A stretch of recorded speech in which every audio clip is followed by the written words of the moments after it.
Hello, everyone. Welcome back to our very first Nurau Talks of 2023. It is very snowy and cold here in Montreal. I hope you are all warm and cozy where you are in your respective places in the world. Today, I am very honored to have here as a special guest, Gustavo Razzetti from Fearless Culture. Welcome, Gustavo, to our Nurau Talks. Hi, Vivienne. Very excited to be here. Great. So I know we have a lot of academics that normally come on the show, but today we're really excited to have someone from a more practical management point of view because Gustavo really works with a lot of companies and he is passionate about helping teams do the best work of their lives. He's in fact a very sought after speaker, cultural consultant, and author of 4 books, including the recent Remote Not Distant, which he has right behind him. And I also read, which is how I got to know Gustavo. Mm-hmm. Yes. And he spent 25 years helping organizations build purpose-driven brands and teams. But he realized that most companies actually don't lack ideas and resources, but rather a conducive culture. And so he created Fearless Culture to help organizations become more purpose-driven, agile, and innovative. He's also the creator of the Culture Design Canvas, which is a culture mapping tool used by consultants, coaches, and organizations worldwide. And we'll talk more about that during our talk today. His work has been featured in Psychology Today, the New York Times, Forbes, BBC, and many other publications. Throughout his career, he's advised companies in multiple business sectors, including GM, Coca-Cola, Mars, and Comcast. So, Gustavo, I know you have lots of experience to bring to the table, but to start us off, I want to get to know you a little bit and for the listeners to know how you got interested in workplace culture and what is the work that you currently do with companies? Absolutely. That's a great question to get started. There are many things. I think that on one, just to get started, as you mentioned, I've been working with companies as a consultant in the marketing, advertising, innovation field. And at some point, I realized that clients were coming to me not just for ideas, but actually to say, hey, we're getting stuck. Yeah, we have great ideas, we have great solutions, but then they never see the light of day. So I realized companies were having a huge need to basically make sure that not only they have innovation like a solution, but also they have an innovation culture, a culture that was open to experimentation, to try new things, to nurture ideas rather than kill them once they try to see the light of day. So that's why I made a switch, but also at a personal level, I was feeling frustrated at my own at my previous job. And I decided to start my own company. And that frustration was because I realized that that culture was getting not necessarily the best of me, not probably the worst, but basically mediocre. I wasn't feeling super excited. And I wanted to do work that for me would be a fulfilling, but also help other teams do great work as well. That's great. I love that you're all about culture, and you're right. Like, if we don't have a culture, and that's what we're about at Nurau as well, we can't have a healthy team. So that's really cool, the work that you do. And the thing about workplace culture is that it's often, I think, a vague concept that people have a hard time really defining. So I'm curious, since you work with culture, what would you say workplace culture is? Like, how would you define it? And what, if you could tell us a bit of what are signs that you observe in a healthy workplace culture? Absolutely. I think that usually there are many ways to define culture. People say culture is the way we do things here. I could also say the ways we don't do, no? Either because we avoid doing things or because we say no to some things. But I think culture is the collection. It's more of a system that affects behavior. So it encompasses the mindsets, how we see reality. Are we a defeatist company that we think, hey, we're never going to win, we're always going to lose, etc.? Are we a creative type of mindset? Are we a challenging mindset? Are we a power-driven mindset? Also the emotions, how people feel about their job, about the company, about their colleagues. And lastly, the behaviors.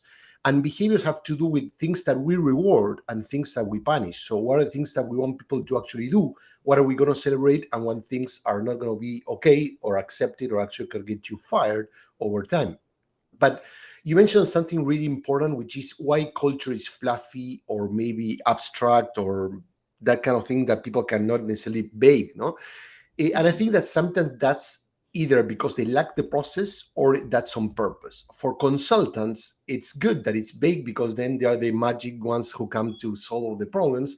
But also leaders want to keep culture at a big level, so they don't want to get into the nitty-gritty of tough conversations.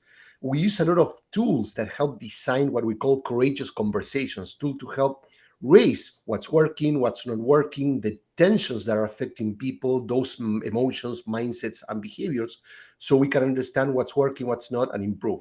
But that requires a lot of courage, a lot of design, and a lot of effort in order to not only talk about what's the culture today, but also what are the things that you want to let go and the things that you want to improve. Cool. So it's this combination, I guess, of intangibles, so like attitudes, but also things that you can observe, like behaviors, things that, as you said, people reward or not reward. So as a follow-up question to that, as a culture consultant, do you go into companies and kind of stay with them for a while, sit in on their team meetings and kind of observe what's going on? And is that kind of what you do? Or how do you actually look at what their culture is and how healthy it is? We do a little bit of observation, but as I mentioned earlier, we use conversation. So there are three stages or phases when it comes to culture design process. The first is what we call culture mapping. So we use a tool that it's the culture design canvas that has different blocks that encompasses the emotional, functional, and the purpose-driven part of the culture. And we have sessions with different groups of the company to understand how they see culture. So we don't codify the ideal culture, but actually how people really experience it, both the good, the bad, and the ugly. The second step is then we consolidate all the results across different groups, let's say engineering, operations, marketing and sales, etc., and understand what are the commonalities, the uniqueness, and the contradictions across those groups. And then we recommend what are the things that we want to keep, the things that we need to improve, and the things that are really in bad place that need to be revamped, addressed, tackled. And then, only then, we move into what's called the design phase, in which, for example, we help companies refresh their values or team or company purpose, how to promote psychological safety, how to tackle mindfulness or self-awareness or team rituals, feedback. It all depends on what are the needs based on the assessment. Right. I love how you have a very structured design process. And, I know you have a lot of tools as a design canvas on your website and in your books. If anyone is curious to know more, you can also go to Gustavo's website and look at the culture design canvas to see more of what he's talking about. So let's talk a bit about your book, Gustavo, Remote, Not Distant. And, this book is all about remote work. I'm sure it was inspired by the pandemic. And you write in this book, the pandemic has put the way we do things around here to the test, and culture matters now more than ever. So I'm curious, in terms of a lot of companies making this transition to remote work, what have you observed about that transition? Do you think companies are experiencing more challenges now around building culture because their work is so remote? Yeah, I think that the people say, for example, a lot of leaders say, well, working remotely or in a hybrid environment is harming culture, but research shows that that's not the case. Actually, there's a lot of research that shows that employees were over 70% of employees were disengaged before the pandemic. So companies didn't have a strong culture. They thought they have it, or now they're using that as an excuse to force people to go back, to get back to the office. In the end, having a good culture in the office, working fully remotely or in a hybrid format, it's all about design. It's all about being intentional. It's about making those implicit things explicit. So there are many companies that have been very successful in terms of building culture in hybrid work, like take Airbnb, Spotify. Not only their culture have grown stronger, but actually all their metrics from diversity. Spotify has tripled the amount of women that are having leadership roles in the company. So basically, it accelerated the diversity quota because of allowing flexibility. And that's very important. A remote or hybrid is not about location. Yeah, it's one of the ingredients, but most it's about giving people flexibility to choose when they want to work, when they're going to be more effective based on their own preferences, also based on their personal circumstances, and also how they want to do their work. So giving a lot of freedom, and with freedom comes the accountability. The companies have been given people that freedom are really thriving. The ones that they want to have a one size fits all determined by their leaders are the ones who are going to struggle regardless where they work from. Yeah, I like that what you said about flexibility. It's that the pandemic really opened up this challenge for us to adapt, and I think companies that have adapted have really done well. So one thing I love about your book is all the exercises you include. It really helps companies be practical about implementing the advice you give. I'm curious to know, which one is your favorite? Which one do you like? And can you tell us a bit about that exercise? Yeah, I would say that my favorite is not because it's the best, but it's because a great starting point is the culture reset canvas. So the same way that when something's not working in your computer or phone, you need to reset it to make sure that it get back to either it upgrades the software or it get back to a functioning mode. This is about understanding what is to be the culture prior to the pandemic. What do you want it to be? How should it be? And what could be an explore option? So many clients or organizations are moving from where they were to going back to how things used to be without reflecting what used to work, what didn't work prior to the pandemic, what new things started to emerge during the pandemic that they want to keep.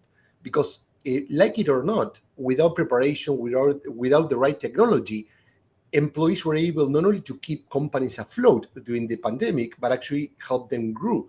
And so now that we have this opportunity to choose, rather than going back to how things used to be, we need to leverage the best of both worlds. How things used to be, what we learned from the pandemic, and that's combining a working remotely, flexibility with working from the office altogether, being intentional when we need each of those modes and for what. So the culture reset canvas then helps them figure out what's working and what needs to change. Is that correct?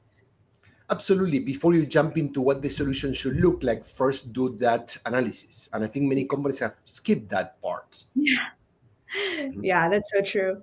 Um, so I wanted to end with a practical but also fun note, which is, what is the best piece of advice you have ever received or given to leaders who are designing their workplace culture? Yeah, I don't know if it's something that someone told me or something that I learned or a combination. Sometimes we learn by observation, which is never compare yourself to others. So I always, throughout my life, my career, I say what's my lane, what I want to do, rather than say there's always going to be people that are going to be running faster than you or slower or not even walking, whatever, no? And I think that applies to company. When it comes to culture, we share a lot of best practices, lots of examples, but I always advise my clients, don't copy what other people are doing. Don't compare, oh, those guys are greater than we are, the other companies are worse, so that is a justification for you to think that you're doing a great job. Think about being authentic, think about finding the right solution, what works best for your organization and your people. That's good advice. Not one size fits all, but really figuring out for your specific team and workplace what is the best solution. And so I guess the tools that you give actually are very useful for that, kind of adapting the concepts to each individual team. That's great. Absolutely. It's about reflecting. Yeah. On a last kind of fun note, I'm curious always to know what people's next future projects are. If you could write another book, or if there's a question that you're kind of thinking about, what is that? What would that theme or topic be? Absolutely. I'm on the process of exploring a book, and it's about fearless culture, which is the name of our company. And it's about exploring unconventional teams and organizations and how they have built a culture to basically innovate, become more psychological safe, to address tensions, etc. Now, for example, think of firefighters, think about people that have to fix stuff under 100 meters below sea levels. No, I'm exploring different teams, different organizations that are not the usual ones, and how they have built their culture to tackle challenges and thrive. So other more traditional, so to speak, organizations can learn from those methods. Wow, very, very cool. Well, I'll stay posted about your new and upcoming book, Gustavo. And yeah, it's really cool to learn about the work that you're doing and just really writing to the culture today and workplaces today. So thank you once again for being on the show. I know it was very informative and helpful for everyone listening in. And all the best in your next book. Thank you, Vivienne, and thank you, Nurau, for having me here. It was exciting. And if anyone needs to learn more, feel free to reach out. Great. Thank you.